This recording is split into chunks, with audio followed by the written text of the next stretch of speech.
Okay, everybody, this is once again a general review of various problems you should be familiar with for the final exam. So I'm going to walk you through them, okay? All right, so once again, I hope you tried working these and then you checked your answers and hopefully you got them correct, but here's an explanation of each one. All right, let me get my pen working here. In New Orleans, it is estimated that 25% of adult men watch at least 20 hours of sports a week. We take a sample of 30 adult males, and we want to know the probability that 7 of them watch at least 20 hours of sports each week. The probability that at least 7 of them. We are counting how many. This is a binomial distribution problem, and we want to know the probability that x is equal to 7. Well, we have a formula, and that formula is C of n pick x. Combination meaning we're picking 7 objects from the sample of 30, and we don't care about order, right? Times the probability of success. Here, success means they do watch at least 20 hours. So that is P, which is 0.25, raised to the 7th power. And then the probability they do not watch at least 20 hours is the opposite, so that's 0.75. And we have a total of 30. 7 of them do. That means 23 do not. Now, C, n here is 30. X is 7. 30 pick 7, show yourself, is 2,035,800. 25 to the 0.25 to the 7th power is approximately equal to 0.000405, which is 6, okay? I rounded this to 5 places because when you're working with such small numbers, you're going to have to go out further in terms of rounding, okay? If you rounded too close, the typical 4, notice this would have come out to be 0, and the probability here would have been calculated to be 0. And watch how far off you're going to be. All right, so I went to 5 places on this one. 0.75 to the 23rd power is 0.00134. When you do your math, you get 0.1637. So approximately a 16% chance that exactly 7 of them are going to watch 20 hours of sports each week. But again, the key here is to realize I am counting how many out of a group, and that is typically binomial. Number 2, suppose you were to construct a 98% confidence interval. What critical values would you work with? Okay? Suppose you were to construct a 98% confidence interval. What critical value would you use? Well, that actually depends upon if you're working with a z-table or the t-table. If you're working with the z-table, you know sigma. If you're working with a proportion, you're going to work with the z-table. But if you're working with a mean confidence interval and you do not know the population standard deviation, you work with the t-table.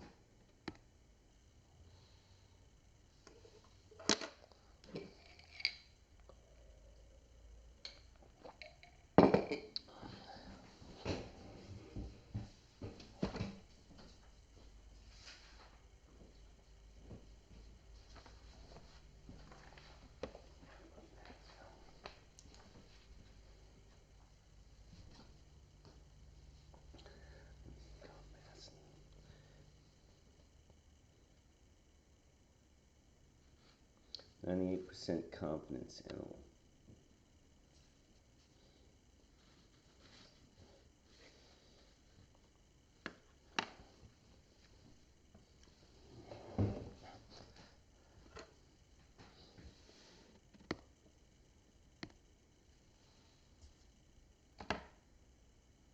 There's one thing I did notice in this particular problem here. That's what I was looking at. It's missing n, so this has got to be, it's missing telling you that they know what the population standard deviation is. I can't use the t-table because I'd have to know the degrees of freedom, and I don't know the sample size. So we're assuming this is a z-score, and so that would be 2.326. All right, moving on.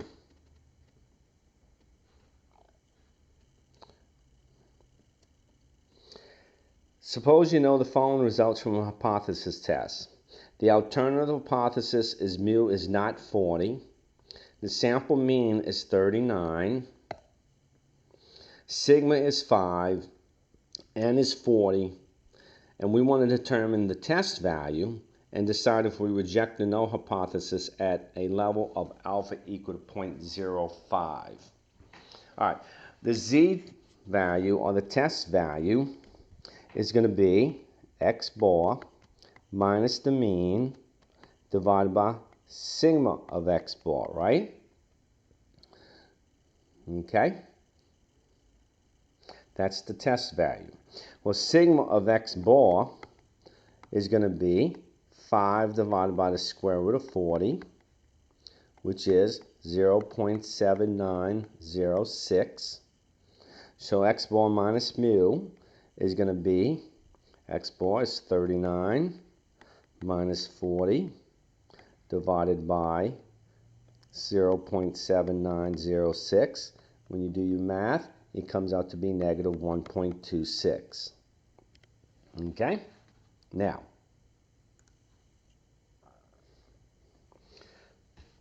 the question here is, do we reject the null hypothesis at a level of alpha equal to 0.05? This is a two-tailed test here. In other words, our region of rejection is going to be either to the left or to the right. The z-score associated with alpha equal to 0.5, but we have to say, wait a second, because this is a two-tailed test, so we're splitting alpha into a half, and that means 0.025 is in each one of these regions, right? So we look up the table for 0.025, and we get the z-score associated with that is 1.96. So over here it's going to be negative 1.96. Now we look at the score that we came up with, a negative 1.26. That's somewhere over here. That is not in the region of rejection, so we do not reject the null hypothesis, which happens to be H naught is mu equal to 40, right? All right, so we do not reject. Got it? Moving on to number 4. Again, I'm hoping that you stop in the video and working problems out as opposed to just watching this thing. The mean weight of a Chihuahua is 7.5 pounds with a standard deviation of 0.6. We want the minimum percentage of Chihuahuas that weigh between 6.3 and 8.7 pounds. We're looking for the percentage of data between two numbers. We do not know anything about the distribution here. Therefore, this has to be a Chevyshev's problem. Our mean of 7.5 is located here. Our endpoints are 6.3 and 8.7. The distance to the endpoint is 1 point distance, right? All right, but we need to know the number of standard deviations. So k is equal to the distance divided by the standard deviation, and we get k is equal to 2. Chevyshev's formula says this is the minimum percentage is going to be 1 minus 1 over k squared. Touching my erase button. 1 over k squared. When you plug this in, show yourself you get 0.75 or 75%. Got it? All right, next page.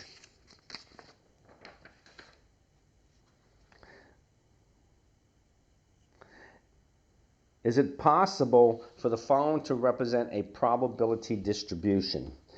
All right, we have a couple of things we need to check here. One, all probabilities have to be between 0 and 1. So we're good here, here, here, here, and here.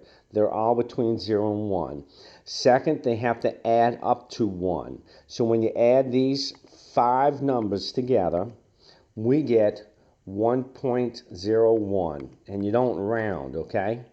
1.01, that is greater than 1, so the answer to this is no. We check 2 things. Probabilities, each one has to be between 0 and 1. Second, they have to add up to 1, exactly to 1. Okay?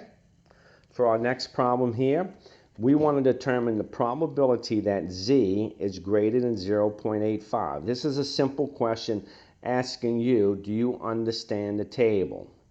Okay? You should know the 3 scenarios, right? So I'm putting this on because oftentimes they will ask you this on a final exam. All right, so this is opposite of what the table tells me. So when I look it up in the table, I know I'm going to have to subtract that number from 1. When I look up this score in the table, we get 0.8023, and when you do your math, you get 0.1977. Now here's the tricky one. So pay attention here. Let me see, I got to move something around here so I can get to it. Okay, yeah, I have my normal table here. All right, I want to find the z-score such that the area to its left, so I want the z-score such that the area below z is 0.27. So I'm going to go to my normal table here. I'm going to look up in all the probabilities, because these are the numbers that are to the left. These are the percentages to the left of the number or the z-score that's given in the left and upper rows, right? I am looking up 0.27. When I look up 0.27, forget some of these other circles here. 0.27, here are the 2 closest numbers to 0.27. Right here. Okay? One of the numbers is a negative 0.61, and the other one, negative 0.62. I would take either answer. As I mentioned in class, the problem is there's what they call linear interpolation. I don't care about that. We're approximating anyway. So for me, if they ask you this type of a question, you can pick either one. Both of these are the closest numbers to 0.27. So you either can choose minus 0.61 or minus 0.62. All right, back to our problem or worksheet. Okay.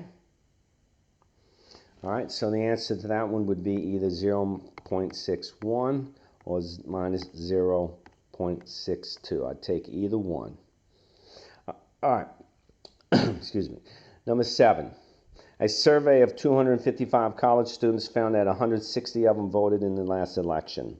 We want a 95% confidence interval that the true proportion of college students who voted in the last election. I'm looking for a confidence interval for a proportion.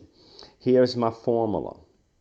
P hat plus or minus z times sigma of p hat, right? Okay, in this problem here, p hat is the sample proportion, which is 160 divided by 255. That comes out as a decimal number of 0.6275. So 1 minus p hat, which I like to denote as q hat, turns out to be 1 minus this, which is 0.3725. We now can calculate sigma of p hat, which is going to be the square root of p hat times q hat. All that divided by n, which is 255. Do your math and you get 0.0303. All right, so let me get my eraser out over here. Give myself a little room to work on the side here. All right, so now Z associated with a 95% confidence interval is going to be equal to, let's see, I'm trying to find out where my z-score is. Hold on. Okay, the z-score is 1.96. So z times sigma of p hat, do the math, is going to be, let's see, I'm trying to find it, 0.594. So this is going to be added and subtracted to p hat. So it's going to be, again, p hat plus or minus that, right? So when you subtract it, you're going to get 0.5681. When you add it, you get 0.6869. I think if you have the older copy of it, if you have the older version of, well, just got interrupted here. I had a mistake on the answer sheet, put it that way. So this is correct. I'm going to correct the answer sheet. All right, so there's the answer to that one. For the next one, what would the confidence interval support? Getting aggravated here now. Would this confidence interval support the claim that fewer than 50% of college students voted in the last election? Would this confidence interval support my claim that less than 50%? Well, 50% is out here. It's not in the confidence interval. So no, it would not. It would not. The important thing here, it would not, because it's not in the confidence interval. We have a 95% chance the true percentage is in this confidence interval. 50% is not there. So the answer to that question is no. Number 8. In Louisiana, the mean price of a home is $127,000, a standard deviation of 1,500.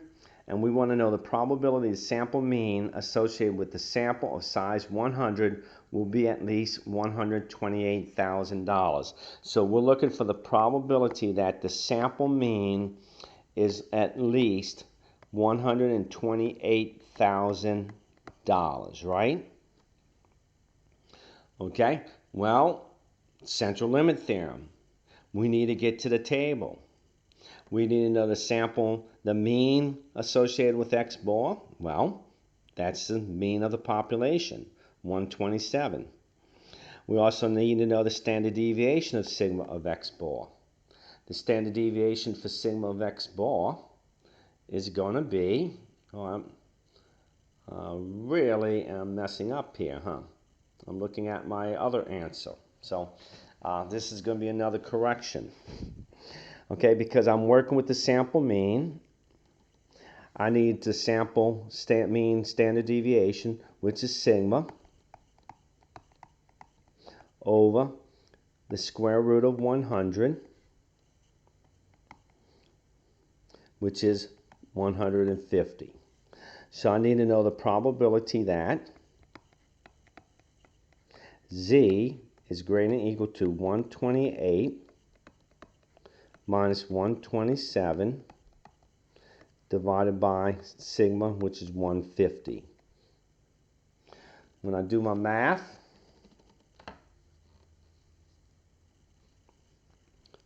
this becomes the probability that Z is greater than or equal to 6.667. That is way off the chart. In other words, if you look at the table, again, you want to be way up here. Well, once you can reach 4, the probability of being above 4 is essentially 0. So the answer to this one is essentially 0. Okay? Again, I had a little mistake in my calculation when I put the regular standard deviation there. So the answer sheet was wrong there. I'll fix that. Last problem.